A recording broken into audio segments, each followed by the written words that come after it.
non-ops server that was sort of the node from which the anonymous movement, all the things that you read about in the newspapers about the anonymous, what they were doing, from which those things tend to be organized. I was brought on, to help with the Tunisian revolution, which we just started, with a bunch of Tunisian nationals in this server, both in Tunisia and in Europe and elsewhere in exile.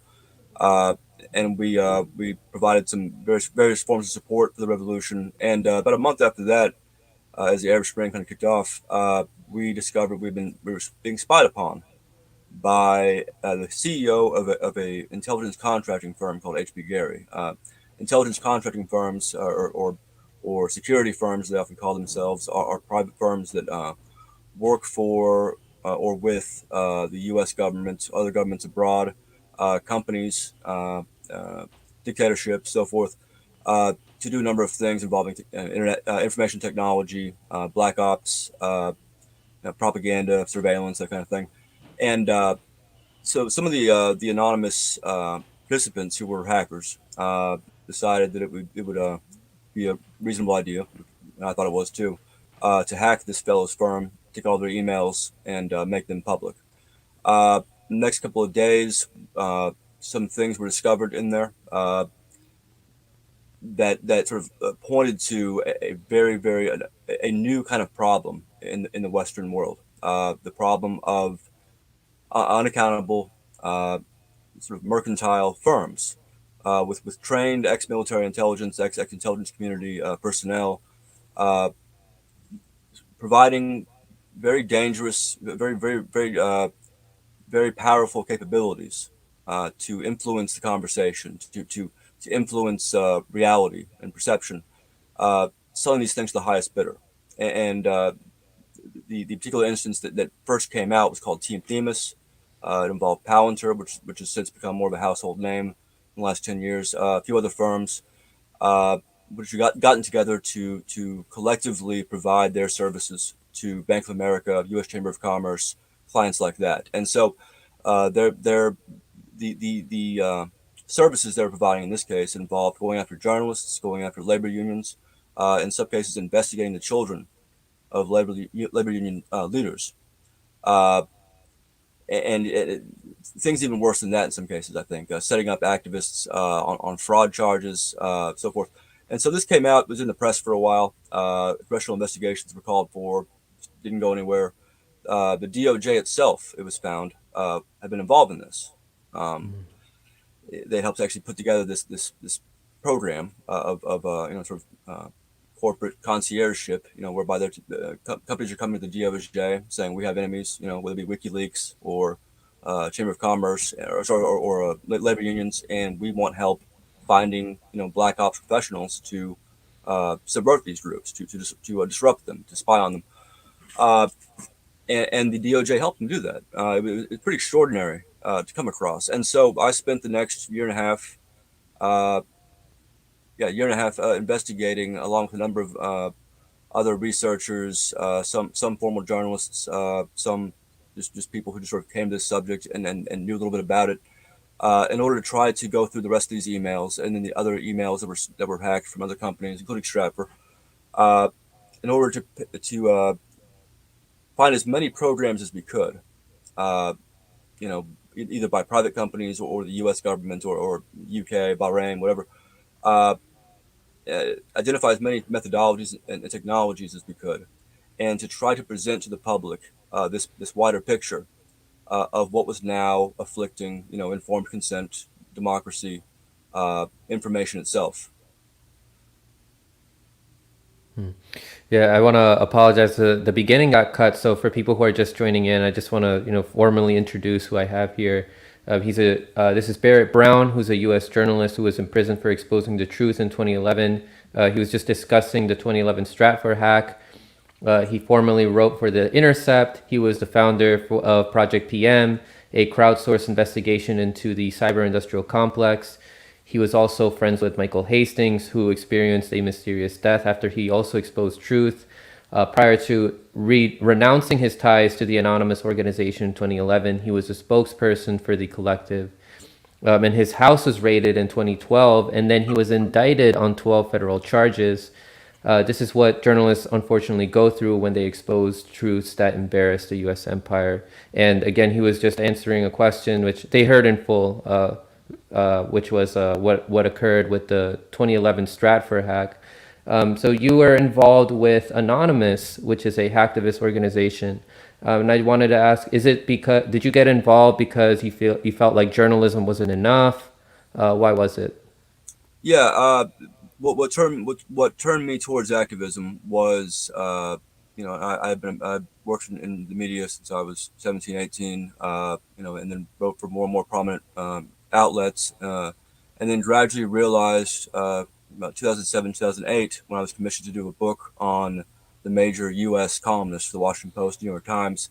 When I went back to their work product for the last 15, 20 years, uh, discovered uh, that these opinion makers, the people sort of forge the national conversation, are worse than one would expect. You go back and look at Thomas Friedman, you go back and look at Charles Krauthammer, and you see them being wrong about Gulf War syndrome, being wrong about, whether or not Afghanistan was going to be easy, whether or not Putin was going to be a friend to democracy and a great reformer, as Thomas Friedman claimed he would be, or whether or not China would become would develop into a more free society in the next 5 or 10 years, as Friedman also claimed, and whether Saudi Arabia would become a freer society in the next 5, 10 years, as Friedman then claimed. Later on, it just got worse and worse the more you looked at it, and you come to the conclusion ultimately that no one's really minding the store. No one's really editors of the New York Times, editors of the Washington Post, uh,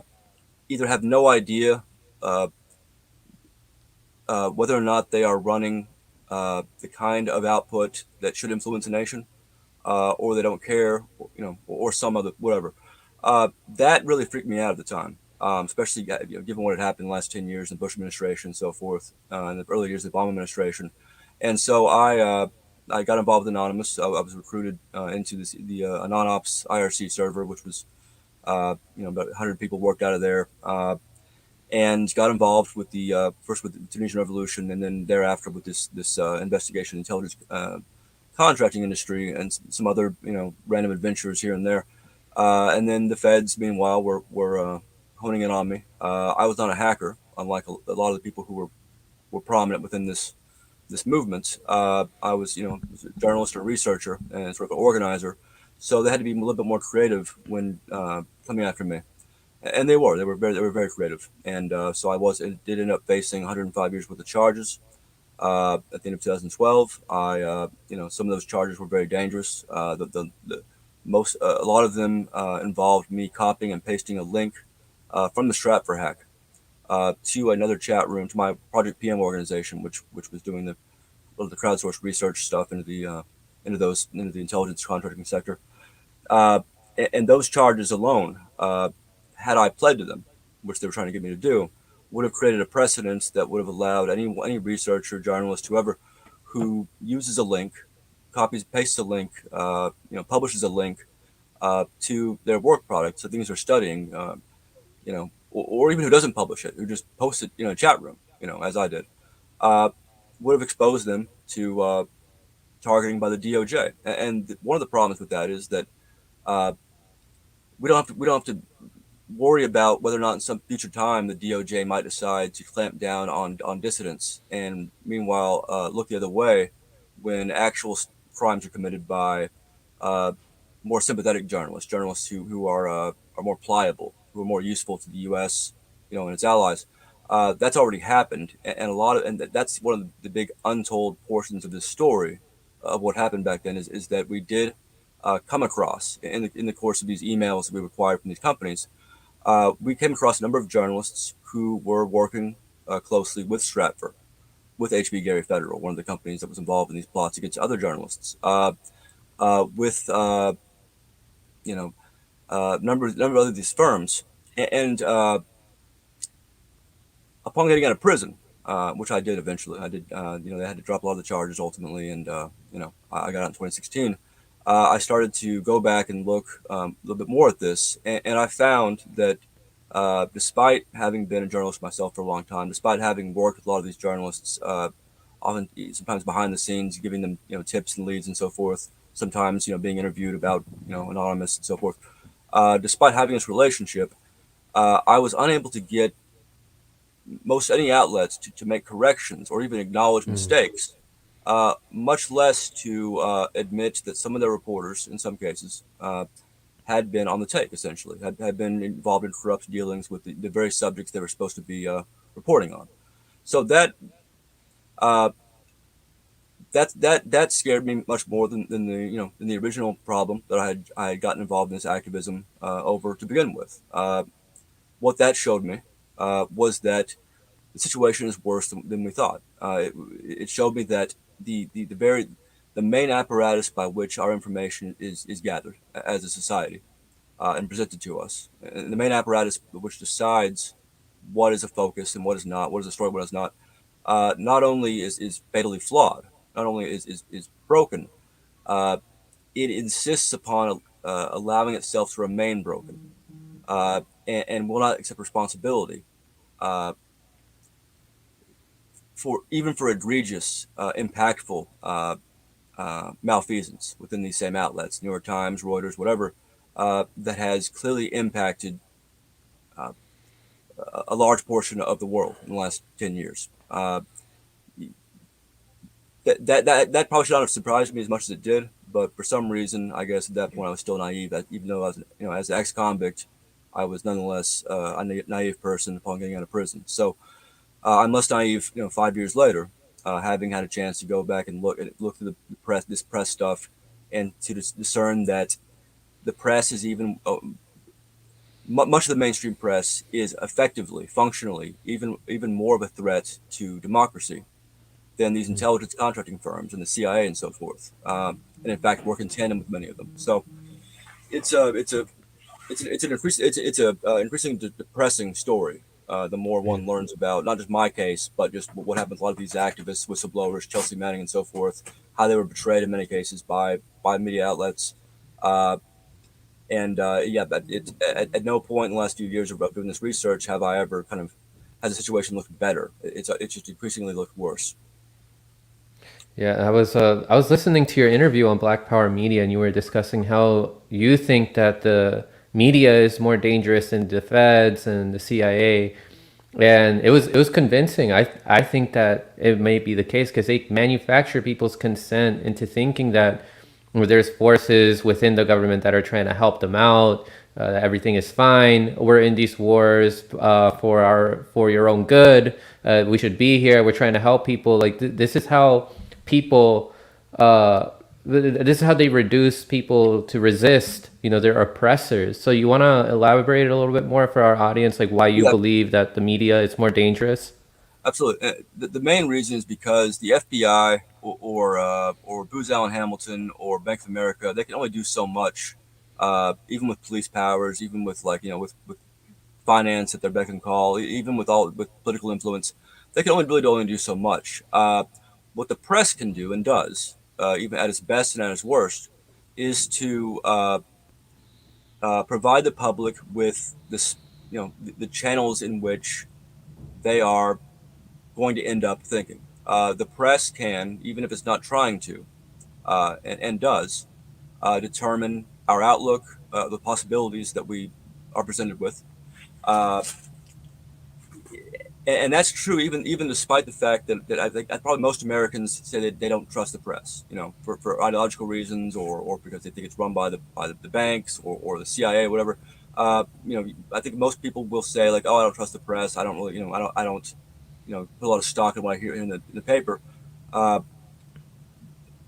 Effectively, day to day, that's not the case. Most people, unless they're reading about something that they know about or they have strong opinions about, contrary to what's being presented to them by the press, tend to expect that what they're looking at is a product of some real very rigorous process. And that's true for me as well. It's true for many of us who have been media critics for a long time, who've worked in the press. It's instinctively the case that we read a newspaper or so forth, and we expect that what we're seeing it has been fact checked really thoroughly, that the reporter has been done due diligence here, that the sources were not just picked out of a hat or just the first people on speed dial, the most convenient people they can find, or the feature articles that they're doing aren't just something that was done to impress an editor, to convince an editor this is a story, and that was written entirely for that end. There's a lot of dynamics, sort of day-to-day frictions, kind of failures, very mundane factors that go into what the press creates at the end of the day, and that's very important. That it's probably more important than infiltration by the intelligence community or law enforcement, or by advertiser pressure. Uh, the fact of the matter is, when you have a huge number of people who are not necessarily a meritocracy, not necessarily chosen because they have proven themselves to be somehow consistently accurate, uh, but rather because they happen to go to Columbia Journalism School, or whatever, uh, you're going to have very few checks and balances. You have very few, very little negative feedback, very few mechanisms by which to ensure that we have an industry that's going to improve upon itself over time rather than degrade itself. Uh, that's not just theory. I mean, that's something I can say. Obviously, it doesn't necessarily prove that it's the case. To understand to understand the extent of this, to understand the degree to which the press is unable to contend with even basic issues, much less kind of the postmodern information war kind of era that we're living in, you really have to see. Uh, you have to go to New York Times, for instance, and look up Palantir on its archives, and then read a couple articles about Palantir, this tech Mm. firm that runs our data increasingly, that works with intelligence agencies around the world, and see how these articles contradict each other. Like, see how the same outlet is presenting the same events, the same subjects, in contradictory ways, without anyone noticing. Uh, th- if you do that, if you go to Dallas Morning News, or you go to NPR and you search some of these subjects, if you go to Der Spiegel in Germany, and look up my name, and then read like the 7 articles on me, you'll find that you cannot. There's no consistency even among outlets on the same issues. Now that's frightening when you start to think about the number of issues that are covered, how many are vastly important, and uh, consider the fact that there is really no body, there's no mechanism, there's no uh, highly credible, tested, uh, nuanced uh, entity out there that's going through these outlets and making sure that A is not contradicted by B, you know, a year from there. Uh, the more you look at it, and again, I've spent probably more time than I should in the last few years looking at this. It becomes a more and more distressing subject. It increasingly seems to be kind of the main problem that has to be solved, if any other problem is to be solved. As long as the press is vulnerable to, whether it be just laziness, whatever structural issues, or on the other hand, the influence abilities of intelligence firms, technology firms that increasingly, uh, build up these powerful data sets, manipulate them, uh, law enforcement agencies let me start over here. That sentence. The more you look, the worse it is, Mhm. um, and that has been that's been the case for about 15 years for me, as a press critic, both in and out of prison, in and out of activism. Yeah. I'm glad you brought up Palantir. I have a contributor to the show here, Anthony Reyes, who is wants to know a little bit more about Palantir, and I would like to discuss this a little more for some people who don't know. So Palantir is it's an organization that tries to predict crime right before it happens, and he's asking about Trump's Department of Justice Bill Barr working so closely to Palantir. We also have in the Biden administration right now, Avril Haines used to work for Palantir. You want to tell us a little bit more about Palantir and how closely they work with the government and what exactly that they do, and if there's any shadiness behind it that you can tell us about. Yeah, Palantir does several different things. Primarily, what it does is it takes huge data sets that are now increasingly, in the last 20 years especially, that are now available to governments and to companies, and makes them useful in different ways. Beyond that, they also, as you mentioned, they do things like predictive policing. That's one of the applications of this drilling down of data sets of this making sense of vast amounts of data in different ways. So predictive policing, as Palantir has been rolling out in New Orleans, I believe, and elsewhere, that's one of a number of things that they have gotten into in the last 15 years since they came about. Uh, Another is doing data for the NHS here in the UK. Uh, just for the UN, they handle a lot of the data and kind of the UN's outreach programs and sort of monitoring of the most vulnerable populations in the world. Refugees and so forth. These are all tasks they've taken on increasingly. You know, in the last 10 years. And the scary part about that is not just that that exists or that happens or the Palantir has all these different contracts around the world. The scary part is that this has happened despite the fact that Palantir has been caught in two different major conspiracies against the basic elements of democracy in the last 10 years. 2011, the Team Themis scandal I mentioned earlier, which is the kind of thing that we first came across, first started studying, and which made it to the press. Was Congress started investigating it. That was not enough to raise alarm about Palantir. It was not enough to ensure that the articles that came out in the New York Times in 2011 about Palantir were not contradicted or undermined or laundered in articles by the same outlet 2 years later, as happened in the New York Times. You want to buy papers back there? So I have to have a cigarette, and I can't. I've been trying to find my papers on the sly during this whole Mm. conversation. Um, so that's the first of the two scandals that Palantir has been caught in. I mean, Mm. despite all the odds of that, and got away with it. The second one, and probably more important, is the 2015, 2016 Cambridge Analytica Facebook data mining Mm. campaigns that Palantir was also caught doing. Also lied about it first several times as the press inquired into them, and then they were caught lying, and they made an apology and said, "Oh, it was a single engineer," which is the exact tactic they took the first time in 2011. Uh, they worked with a number of other firms that we investigated back in 2011, 2012, Archimedes Global and so forth. Uh, Firms that we warned about, firms that us and other people like Dr. Emma Bryant, who was one of the first people to, I think, discover Cambridge Analytica before it became a big thing, and to identify it as a threat.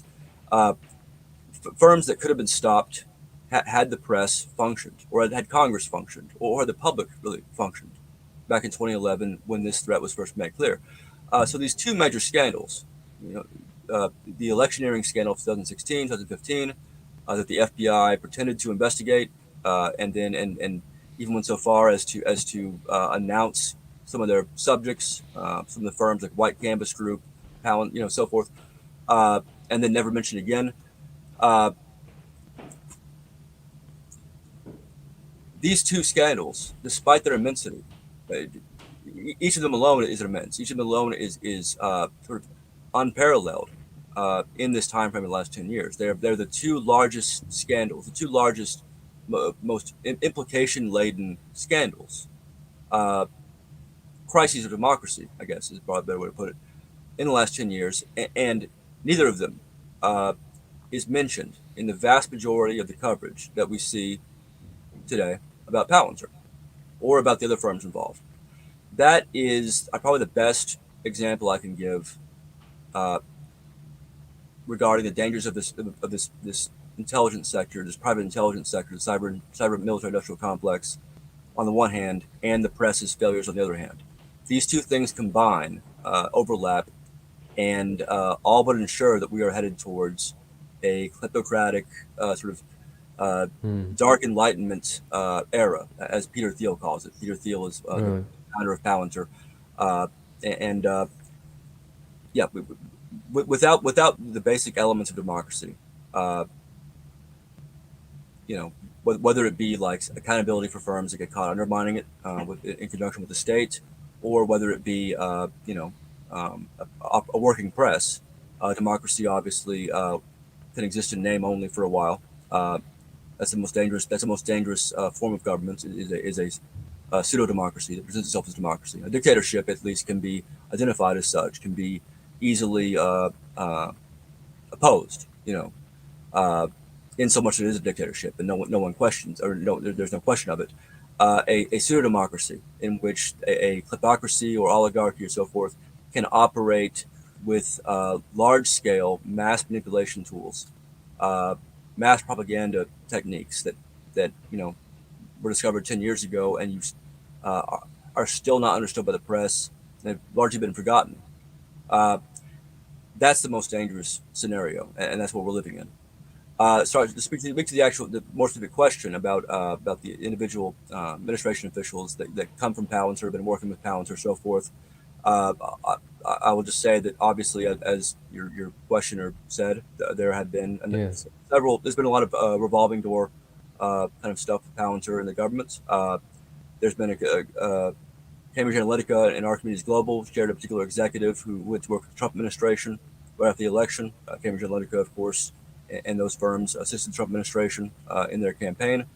Uh, both parties, both Democrats and Republicans, in 2016 sought Palantir's assistance for their individual campaigns. That has not, I don't think, been reported yet. The fact that Democrats Hmm. also sought Palantir, although it's sitting right there in the Podesta emails, uh, which gives you a sense of how little work is done to kind of keep abreast of these issues.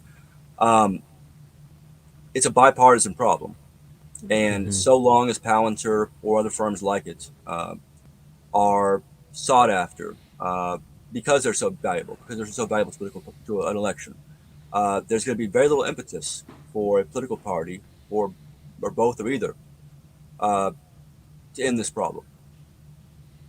Yeah. And I would say the media is also a bipartisan problem. If we see like who pays these, who buys off these media outlets, and I'm curious to hear like what some of your solutions are, because we really do need to combat the media, and some of the ways that we try to do that is with independent media. Although I don't think that's enough. And something that I do on this show is I try to discuss solutions with my audience members, like how can we reach more people and try to inform them more, because still there's still some independent media outlets that are partisan. They're still stuck within the two-party illusion. They think they made it out of the matrix, but they haven't. So I'm curious to hear from you. What are some of your solutions for how we can reform the media? So, in my experience, there's only one, and that is to provide a carrot and stick kind of correctional apparatus to the media. And the form that takes, in my view, is and that's one of the projects that I oversee that we've sort of launched, very similar to my original Project PM research collaborative, which went after these companies 10 years ago. Uh, which is to identify to develop a very narrow definition of press misconduct. Such as, for instance, what I mentioned already with the same outlet providing two different versions or more, contradictory versions of the same events. To identify those, which is not that hard.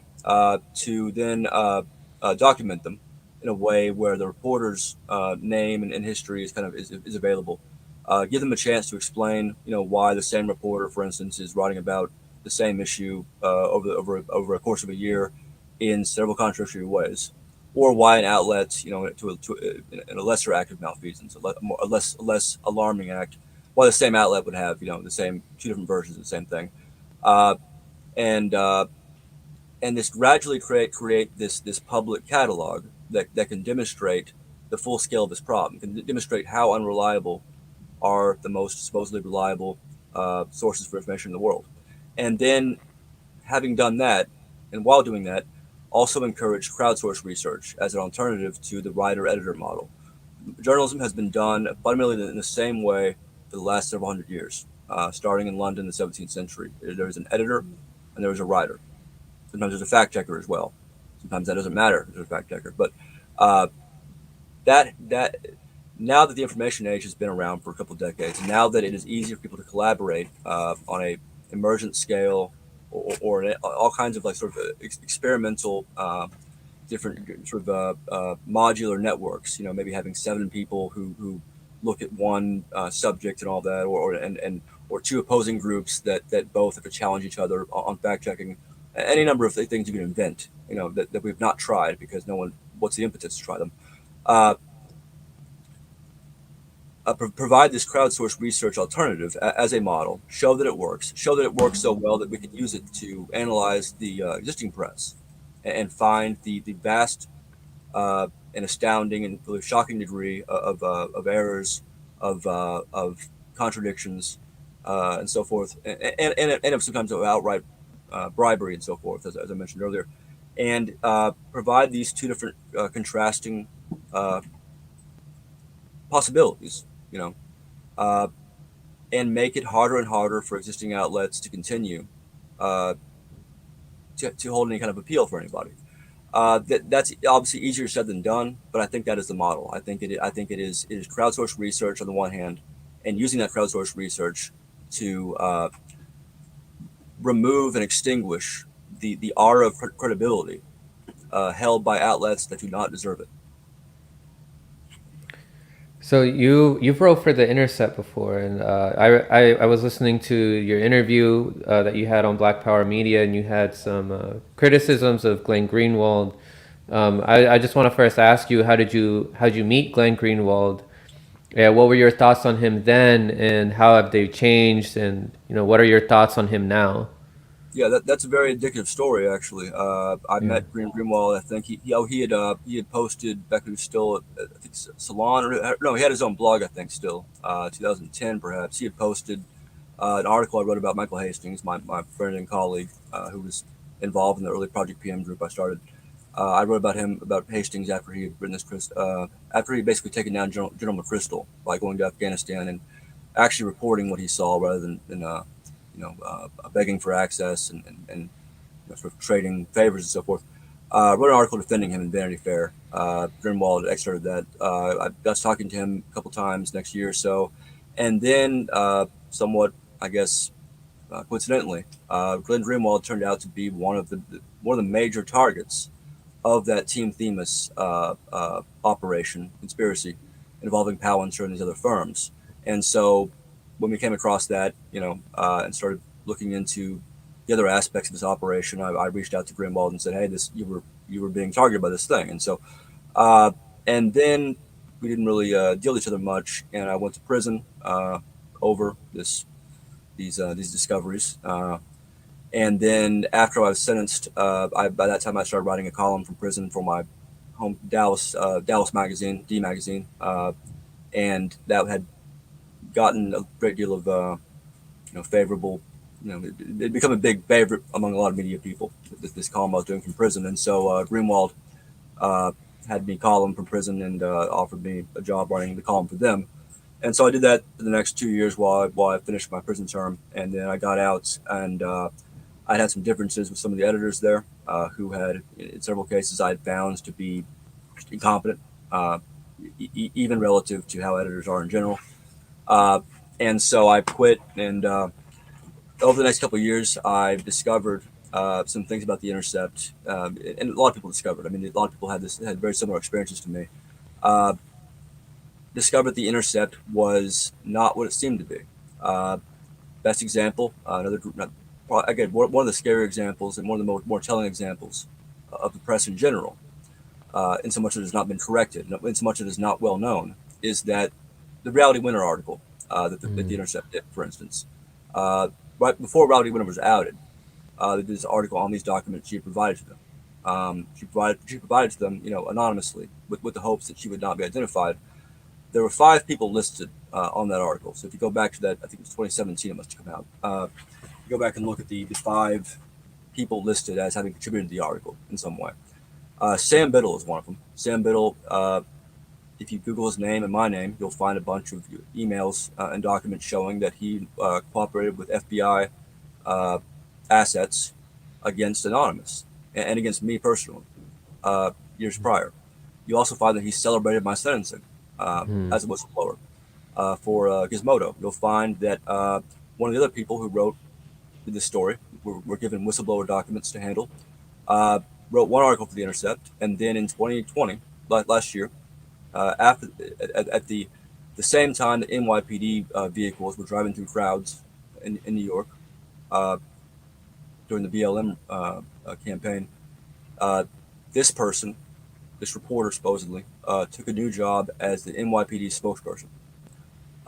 Another one, as John Kiriakou, the former the CIA whistleblower who revealed the torture program, uh, has spoken a lot about. One of the other people listed as a contributor to that article, who handled those documents, is the one that he blames for having ratted him out to the FBI and CIA.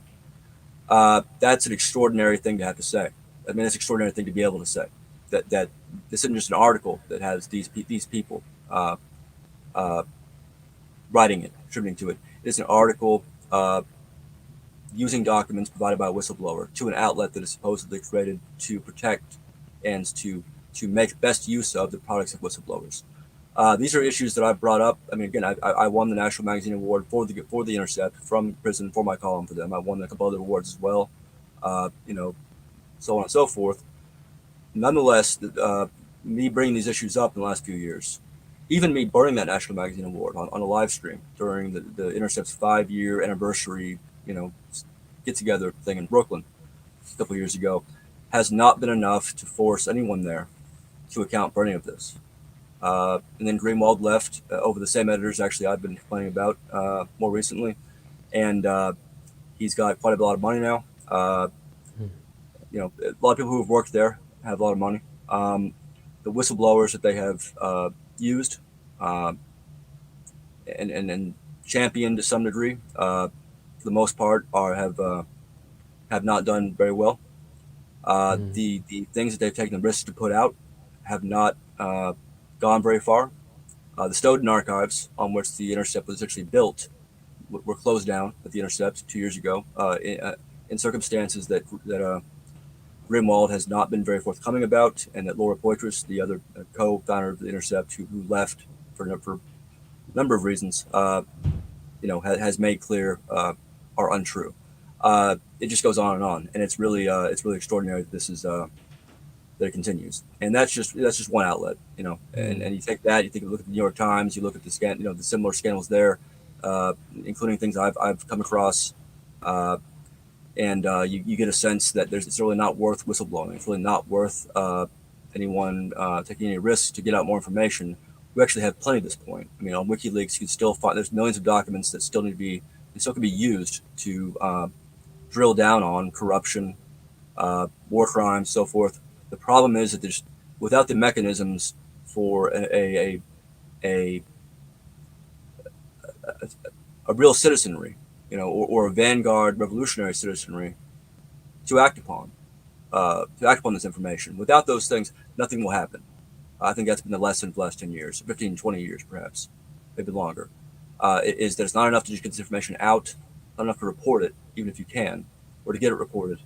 It's not enough to have charismatic whistleblower figures and so forth like some of us. You have to have you have to have some kind of network, some kind of emergent, uh, self-confident, self-assertive, and frankly militant uh, civic network that ensures that when malfeasance is discovered, that when wrongdoing is discovered and it's not explained, and it gets to this point of ridiculousness, that pressure is put upon the individuals found, uh, reporters, senators, whoever, uh, pressure that works. And so the way forward is to find new ways to use information to embarrass, discredit, to make things uncomfortable for people who should feel uncomfortable. And that's something that we've been trying to do for the last few years, and obviously over the last 10 years in particular, we've seen a lot of examples of that. Those examples aren't as well known as they could be. Hopefully, that'll change. Uh, you know, in the near future. Uh, people need to see what's already been done, what's already kind of worked, what we already have proof of concept of, so they can understand what is actually possible. And so, that's kind of the battle we're fighting is to find some way, even as people like myself kind of lose our ability to influence the press and alienate the press, by calling out the press. as we get our Twitter accounts, deleted, banned over and over again. As these things happen, as we get chased out of the country, as I have, and I'm living in the UK, I was declared asylum here. Probably won't get it.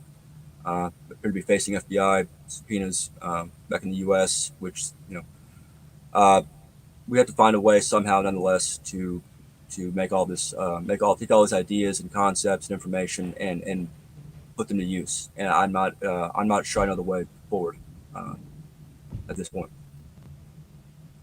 Yeah, I was watching an interview that Kevin Gostola gave with Matt Orfala's channel, and Matt Orfala showed a clip from the 2014 documentary about Snowden called Citizenfour, and then there was a scene in which Glenn Greenwald was showing Snowden new leaked info from Daniel Hale about the chain of command on drone strikes.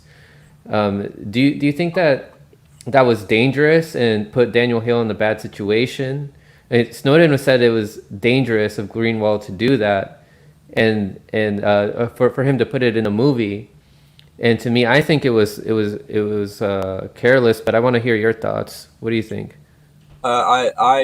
I wouldn't I would not speak to that particular incident because I didn't see I never saw Citizenfour, and it Okay. sounds so I would defer on this to those that you've already mentioned who have already assessed that. I would say that were I to look at that more closely and find that it was careless, it would not surprise me at all. In fact, I'd be surprised if it weren't, uh, given what else the Intercept has done and left undone, and given the way in which it has covered up for itself over and over again, and the manner in which it has been covered up for by people who want to have jobs at the Intercept, who want to work there, who want to make a great deal of money, or other or journalists at other outlets who don't want to burn their bridges with outlets they might write for in the future.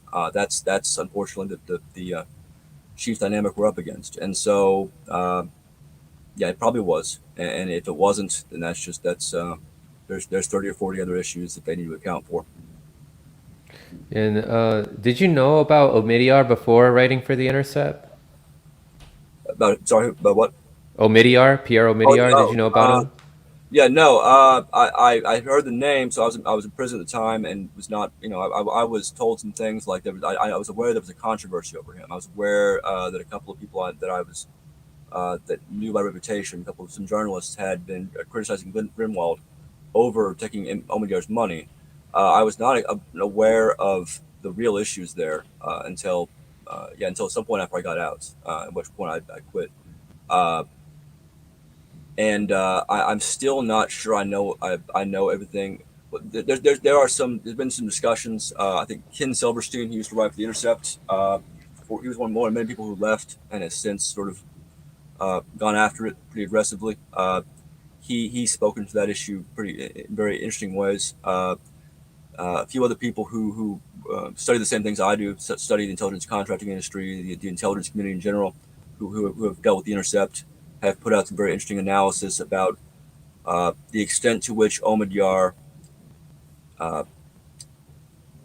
may have been, the extent to which the Intercept itself might have been from the very beginning, whether or not those involved in it knew, for the most part, may have been intended from the beginning as just what it's called, an intercept of whistleblower uh, submissions, and that's something that I wouldn't have fathomed when I first got out of prison, or I guess the year after that. Even it took a while before I was able to. Yeah, it took a lot of disenchantment to get to the point where I'm at now, where I would say, yeah, it most likely was that. It most likely was uh, an apparatus the intelligence community slipped one by us on through Omidyar, and that they should not have been able to do that. Omidyar had gone on record as being anti-whistleblower prior to that. I know that now, but prior to him investing in the Intercept.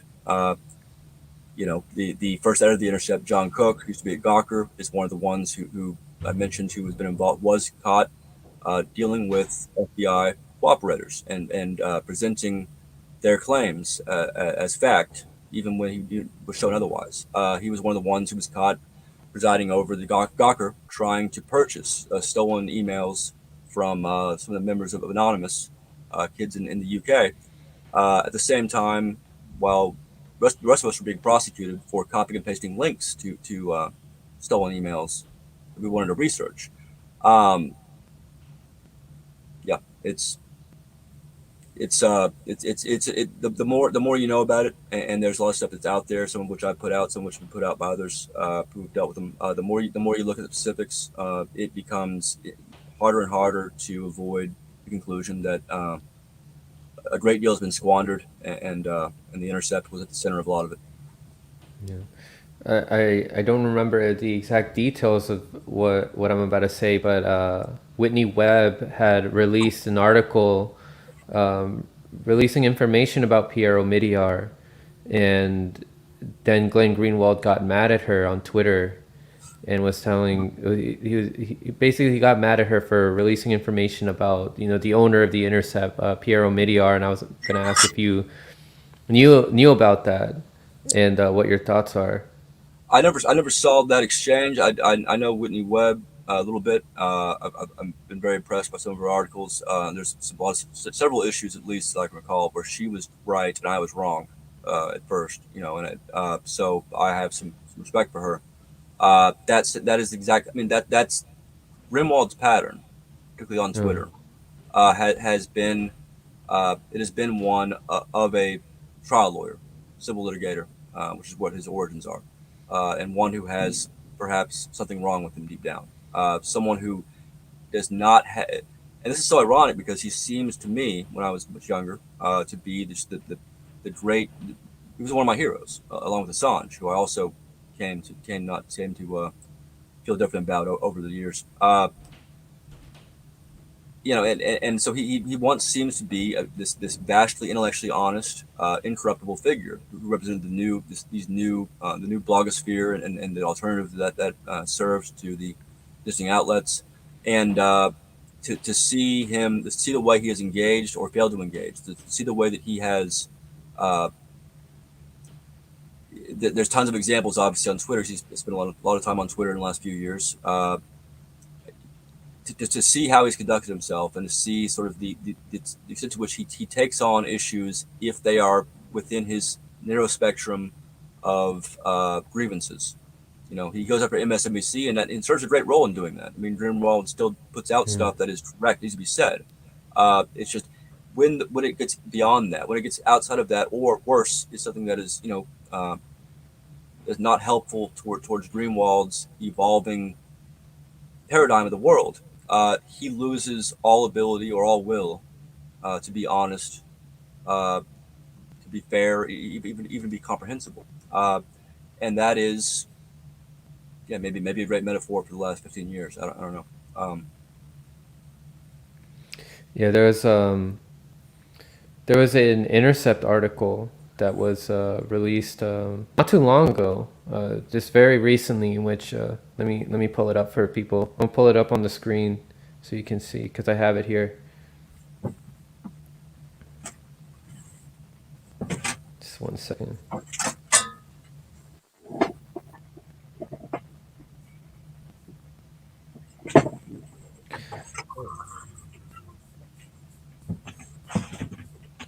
Yeah, it says Chelsea Manning meets Ken Klippenstein, and it's in the Deconstructed podcast. And then let me see the exact quote here.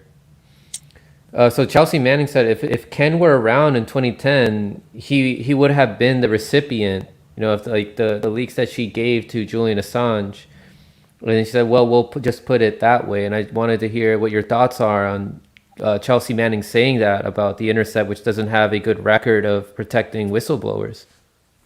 Well, yeah, I had not seen that, and it's been a couple months since I've spoken to Chelsea. We speak every, we've spoken semi regularly in the last couple of years. I, I'm I'm aware. I had been aware that she and say Jeremy Hammond, for instance, who went to prison for 10 years and was one of the hackers involved in our stuff at Stratfor and so forth, and a number of other whistleblowers who have felt, yeah, who have who feel the same way I do about these issues. I knew that that Assange and Greenwald.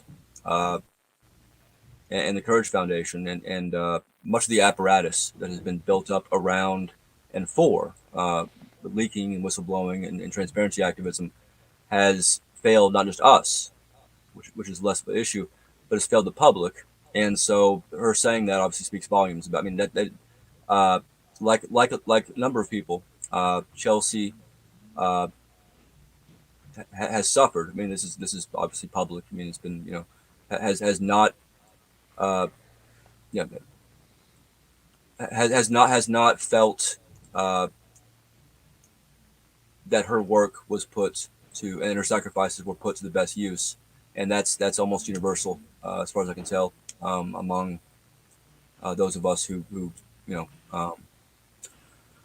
were involved in these things. And yeah, this is the first time I'm aware of in which she has spoken that candidly about the issue. So, and I'm glad to see that. I feel that's necessary. Um, yeah, if we're going to have another generation of whistleblowers and transparency activists and people who facilitate these things that are going to do a better job and push the ball forward, we have to examine openly and fiercely uh, what went wrong this time around. And so I'm happy to see that despite the things that have been thrown against her and the things that she's endured and the things that and the very multifaceted sort of individual Byzantine kind of issues and personalities and uh, careerism and so forth that has existed in this other apparatus sort of around us, the NGOs, the nonprofits, the board members, the lawyers, and so forth. I'm glad to see that it's heartening that she now feels that that message can be received and that it's worth saying. And so clearly she now believes that perhaps things have gotten it's definitely become easier to criticize certain icons who a few years ago uh, still kind of had a monopoly on the truth, as it were, about this whole sector, this whole whistleblowing sector. If that makes any sense. What I'm saying is that a lot of us felt strangled. A lot of us felt actually knew in many cases that if to the extent that we spoke out against the people who had sort of gained control of the movement, kind of gained the iconography, gained the focus of the movement, Assange in particular, that would the number one, very few people would listen. Number two, the only people who would listen are those who are opposed to Assange and whistleblowing in general for the wrong reasons. And number three, we would suffer for it, and our projects would suffer for it. I mean, Assange attacked my nonprofit because in 2017, because I began criticizing him over the things that were being revealed about his actual role in the 2016 election, which he, was not truthful about at all. The last thing I'll just say about that, just anyone who really wants to, anyone who might be confused or might wonder why I might say something like that, uh, Hmm. you know, people who were close to Assange, who were very prominent, that were very well known, associated with Assange a few years ago, who were in those documentaries with Assange, like the one Laura Poitras did. People who were very close to Assange, in many ways, you do not see them anymore. You don't see them speaking out for Assange anymore. They have been replaced by a new series of people who are more to Assange's liking, uh, and that anyone who doesn't believe there's a problem there should ask themselves, uh, where do those people go? What happened to them? Why are they no longer comfortable? Why are they no longer making appearances anywhere? Why are some of them basically in hiding? Uh, in some cases, obviously, it's because they naturally fear uh, persecution and so forth. Uh, but persecution was always there. I mean, that was always a possibility. That was the case the entire time. Uh, Assange betrayed a lot of people, uh, chiefly the public, but in the course of betraying them, people close to him, people who sacrificed for him, people who, uh, like me, are expendable ultimately, uh, while also betraying the things that this was all for. betraying the idea that we could actually present to the public consistently and in a way that would be beyond reproach, would be an alternative to the state, uh, a invincible new movement against secrecy and against corruption and against obscurantism. Uh, and due to a number of failures of character on his part, and also, frankly, due to what he had to endure as well, because he was subjected to a great deal of, like many of us are, but more than any of us, subjected to this unimaginable onslaught of disinformation and intelligence community chicanery and so forth. And so, that obviously plays on one's character over time. But the fact of the matter is that he made some decisions that were uh, indefensible, and then doubled down on them, and doubled down on them again, and made Nixon's mistake of pursuing the cover-up option over and over again, and that led him to narrow his circle of supporters and his circle of advisors, and he got worse and worse advice over time, as people like Brigitte Jonsdottir left, and as people like Naomi Colvin were ostracized for refusing to kick me out of the Courage Foundation for my criticism of him. Uh, Hmm. and so it's almost like Stalin in the 30s firing his best generals, throwing them in the gulag for whatever reason, and then when Hitler invades, uh, you're down to some of the dregs for the most part. Yeah, it's a sad story. It gets Hmm. sadder the more you're privy to. So is there evidence about Assange betraying people, or is this stuff that happened like in private within his circle? And do you think, despite that, do you think that he should still be freed? Do you still think that he still did a lot of great work? And despite some of the stuff that Glenn Greenwald has also done, do you think that you can still agree with a lot of the stuff that Assange and Greenwald have done, Certainly. and that their voices are important? And do you think that Assange should be freed? Well, I don't think Grimwald's voice is that important anymore. Like I said, he does. I mean, he does serve an important role on some narrow things that otherwise don't get said. But I don't think him saying them really. I don't think it accomplishes much. Especially because he has made himself uh, less and less of a modern day Orwell. Uh, Hmm. in the later years. But Assange, absolutely, he should be free. His case should be fought. The DOJ should be opposed in what they're doing, because what they're doing is trying to criminalize certain kinds of journalism, not certain activities. Not they're not trying to enforce the law. Uh, we have seen over and over again, in my criminal discovery, or transcripts in which Adrian Chin or John Cook from Gawker appear, and they've gone on to New Yorker, New York Times, so forth, Intercept, uh, in which they commit crimes. Things that would be crimes if Assange did them, or if I did them, or if the next dissident does them. Uh, and so what they're doing to Assange is not because of the mistakes he's made. They're doing it for the things he did right. They've been pursuing Assange from the very beginning, and Assange, well, the mistakes he's made has made it easier for them. But no, of course, the stuff he did was tremendous, and the things the whistleblowers did that contributed to that were tremendous. Uh, and yeah, yeah, we can't we cannot yeah, we can't determine that someone has sinned and thus no other issues apply, and that they must be punished, even if it's in a way that punishes the whole world. Uh, and so yeah, so Assange is of still of great value in some ways. Greenwald, again, he is occasionally of some value, which is, but I would not count him as among like the top 10 commentators. I don't know who I would, but it probably definitely wouldn't be him. Um, as for the evidence that people can look at in terms of Assange betraying uh, others among us, I would say him attacking Snowden on his Twitter account in 2016 and accusing him of trying to butter up the DOJ to get a deal. I think that's interesting. I think the fact that he later turned on me for criticizing him, and then had the Courage Foundation kick me off beneficiary list because I had criticized him. I think that shows that think those two things in tandem show that really there are some people you can criticize in this movement and some you can't, and it really depends on who controls the apparatus.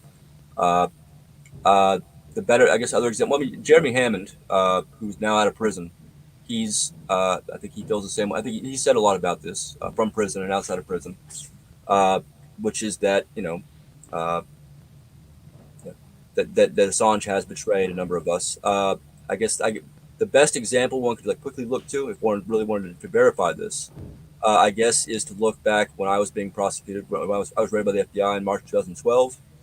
The search warrant listed H.P. Gary, uh, in-game systems, these firms that have been conspiring against WikiLeaks and against Greenwald for supporting WikiLeaks, and that we had been investigating and opposing, uh, and Michael Hastings, who was still alive at that time, published that search warrant, and then 6 months later I was arrested, and it took until about it was about 8 or 9 months after that first FBI raid that Assange first started mentioning me. And it was when an indictment was put out on me that mentioned him in some case, and so now it was now worthwhile to him.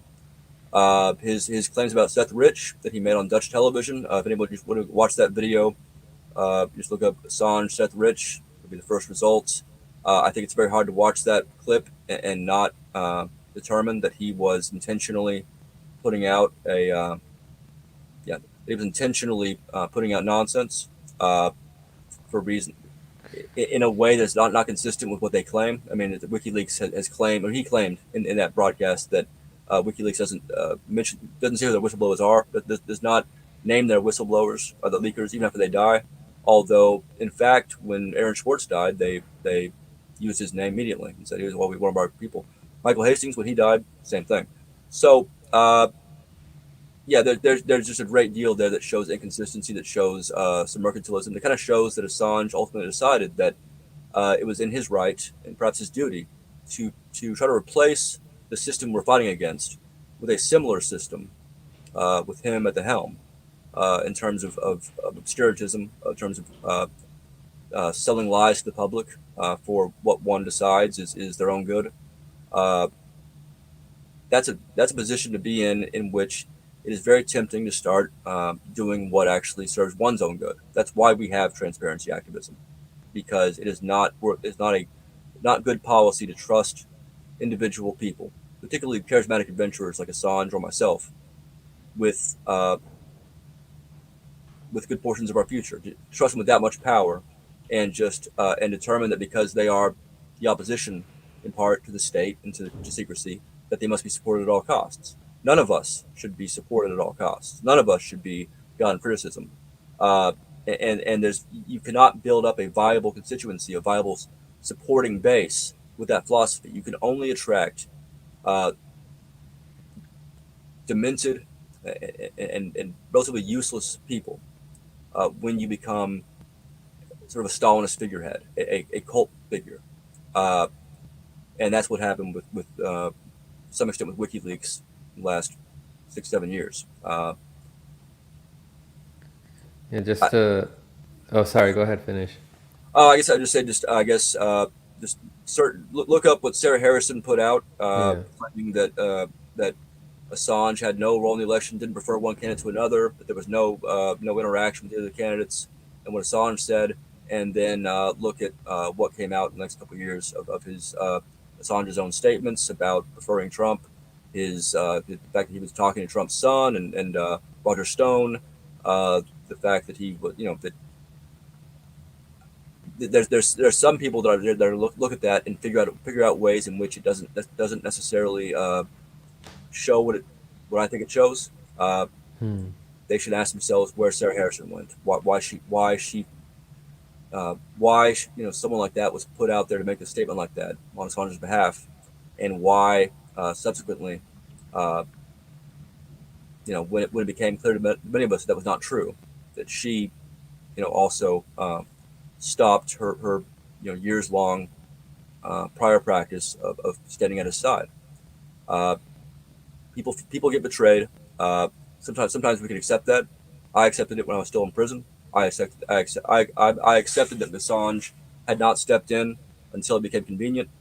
Uh, I was a willing soldier for this. I saw him as our leader. I saw myself as expendable. Uh, Over time, when I saw that even these moral failures were not leading to even strategic advances, that became a less viable illusion to have. It became yeah it and that's the experience a lot of us went through, I think. Yeah, I don't know about the him meeting with Trump Jr. I have to see if there's like evidence of that, but I have seen that the him meeting with Roger Stone was debunked. I can share the source for you if you want. But yeah, it's just to clear Well, some of just to this up with some clarify, of the people. I don't say they met. They met. It's I mean, WikiLeaks himself have shown that they've posted the communication. I'm saying they communicated, not that they met. The Oh, Trump, okay. Yeah, Trump Jr. walked in the embassy and met with Assange. That would have been difficult. And Roger yeah. Stone, yeah, I don't know about going to the embassy, I but think he yeah. communicated with them through DMs saying that he wanted to have like a backlog or something with WikiLeaks, and they didn't allow him, and that was the only time that he communicated with them. I think prior to the election. Um, but I can share the source. I don't have it right now, but just to clear up for some people, like in because they're commenting in the live chat. What are some things that you wish Glenn Greenwald could cover more? Because you said that he's not as much of an Orwellian author as he used to be. I for one would say that he's not looking too much into like what's going on right now with COVID, as much as people like Whitney Webb and people like Derek Bros are doing. But what are some things that you wish he could cover more? I mean, I think the most important thing for him to cover would be the Intercept and what happened there. Now that he's no longer there, Mm, now that he's had these differences of opinion with the Intercept and has criticized them for suppressing his articles, I think it'd be a great time for him to answer some questions that many of us have had. Those of us who wrote for the Intercept, and also those of us, in my case as well, who went to prison over in the process of defending Greenwald and Assange and WikiLeaks and putting out data. I think those questions we've asked, like, why did this happen? Why did you say this? And then this other thing, why did you not respond to? Why did you not pursue the issues that I emailed you about before I went to prison? And when I said I'm mm, about to go to prison, probably, can you look into persona management? Can you look into these companies, Palantir? They're still dangerous. And why did you just not do that? I think that would be a great place for him to start. Ultimately, I think that I'm not looking for Greenwald to at this point, just he's not the person I really want on the job as such. Looking into really issues that might, from his standpoint, not might not seem helpful to these to his own issues. mm, Uh, and so there's other people out there that can do all that. There are still great commentators and all that I respect. I don't read much of the press anymore. I spend most of my time reading old documents, that need to be read, and trying to get them to the two journalists that I think might be able to run with them and get some spotlight on them. So I'm actually very, at this point, first time in my life, pretty ignorant about who out there is doing the best work because it's been a couple of years since I've really bothered looking. So yeah, so I really couldn't tell you. Someone else would have to provide a guidance on that one. mm. Yeah, Barrett Brown, I appreciate your time. Just a last question here. I just want to know, like, what kind of books like you do you like to read and recommend? Just before we close off here.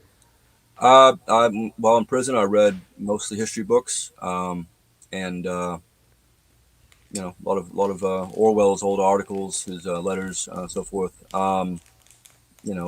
Just yeah, anything involving 1930s and the obscurantist sort of dance that occurred in the 30s, in which you went Stalinist or you went reactionary Catholic. For the most part, not everybody, but many, in which people like Orwell or Arthur Koestler, were kind of standing there trying to provide an actual accurate view of all these things, regardless of where the facts went. I think that people like that. I think read Koestler's "Scum of the Earth," a book about the refugees, the anti-fascist refugees who were streaming into France while the Germans, advanced and then found themselves imprisoned by France, and then got to England and got imprisoned here too, and then were ultimately at some point allowed to engage in the fight against the Nazis. I think that's a great metaphor. I think it's a great the parallels there to our time. I think are unfortunate and interesting. So Sounds good. Yeah, Barrett Brown, thanks again for your time. I really appreciate you coming on and informing us about your experience and your thoughts about everything that we discussed. Uh, Thank you very much. Any final words you want to leave the people with? yeah, sure. I guess one of the few ways I have to communicate now publicly is Barrett B at on Twitter. If you look on there, you'll see the top post is FBI recordings from last year of them discussing myself and my organization, and discussing these sealed warrants they currently have. And so, if you want to see some leaked FBI recordings, so forth, that kind of thing, you can follow me there. And that's kind of where we're maintaining. It's kind of where we're putting out the things that we're still working to put out. You know, for whatever purpose they might serve. All right, Barrett Brown, thanks again. And everybody else, thank you guys so much for watching. And don't forget to stay informed. Take care, everyone. Thank you.